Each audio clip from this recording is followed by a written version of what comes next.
খাজানার যিনি chief executive তার সাথে যে মিটিংটায় খুবই ওইটা ওয়েস্ট ম্যানেজমেন্ট নিয়ে একটা স্পেসিফিক আলোচনা হবে। আর একটা বিষয়ে আলোচনা হবে, সেটা হচ্ছে যে আমরা তাদেরকে আহ্বান করব যে আমাদের ডিপ সি ফিশিংয়ে তারা যাতে ইনভেস্ট করে, যাতে কোনো জয়েন্ট ভেঞ্চার এক্সপ্লোরেশন করা যায় কিনা। আপনারা জানেন আমাদের যে ফিশিংটা হয় এটা জাস্ট আমাদের যে সমুদ্র যে আছে তার সমুদ্রের 40-50 কিলোমিটারের মধ্যেই আমরা ইলিশ মাছ বা অন্যান্য সামুদ্রিক মাছ আহরণ করি। ডিপ সি ফিশিংটা আমাদের তেমন একটা হয়ই না, অথচ আমাদের যে পুরো সমুদ্র টেরিটরি এটা প্রায় 2,10,000 স্কোয়ার কিলোমিটার, যা বাংলাদেশের যে আয়তন তার থেকে অনেক বেশি, প্রায় 60,000 স্কোয়ার কিলোমিটার বেশি আয়তন। তো এই জায়গাটা প্রফেসর ইউনূস এখানে স্ট্রেস দিতে চাচ্ছেন যে যাতে আমাদের ডিপ সি ফিশিংটা আমরা যাতে খুব এক্সপ্লোর করতে পারি। এবং এখানে এর আগে উনি জাপান সফরে এটা নিয়ে অনেক কথা বলেছেন। এবারের মালয়েশিয়া সফরেও মালয়েশিয়ার যে খাজানা ওদের যেটা সভারেন স্টেট ফান্ড তাদের সাথে এই বিষয়ে আলাপ হবে। আর প্রোটন হোল্ডিং, আপনি জানেন প্রোটন বাংলাদেশে ওরা কার প্রডিউস করে, কার ম্যানুফ্যাকচার করে। তো প্রোটন হোল্ডিংস প্রচুর ওরা ইভিতে ইনভেস্ট করছে, ইলেকট্রিক ভেহিকলস।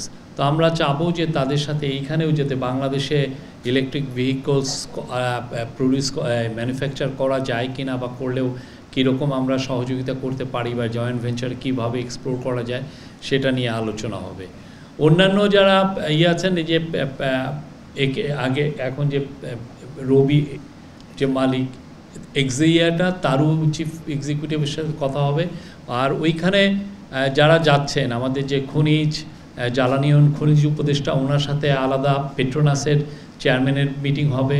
আমাদের যে প্রবাসী কল্যাণ মন্ত্রণালয়ের যিনি অ্যাডভাইজার ডক্টর আসিফ নজরুল ওনার সাথে তাদের যারা ওভারসিজ রিক্রুটমেন্ট তাদের যে রিক্রুটমেন্ট দেখেন তাদের সাথে মিটিং আছে।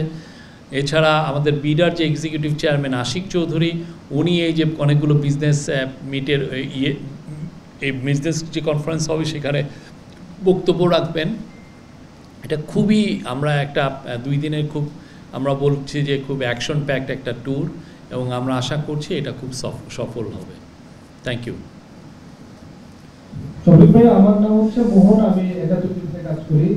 আমি আরেকটা বিষয় হচ্ছে যে আমাদের দেশে থেকে মালয়েশিয়ায় প্রচুর ছেলে মেয়ে পড়তে যায়, কিন্তু যেটা হয় যে তাদের অনেক ক্ষেত্রে তাদের যে যেটা হাই এন্ড স্কিল জবের ক্ষেত্রে তাদের রিক্রুটমেন্টটা তেমন একটা হয় না। তো আমরা এই বিষয়টা নিয়েও আলোচনা হবে। আপনারা জানেন মালয়েশিয়া কিন্তু সেমিকন্ডাক্টরে ওয়ান অফ দ্য মানে খুব বুমিং একটা কান্ট্রি, যেখানে প্রচুর সেমিকন্ডাক্টর ওদেরকে tense of billions of dollar সেখানে ইনভেস্টমেন্ট হচ্ছে, এবং ওদের প্রতি বছর ওদের সেমিকন্ডাক্টর সেক্টরেই ইঞ্জিনিয়ার লাগছে হচ্ছে 5 থেকে 6,000।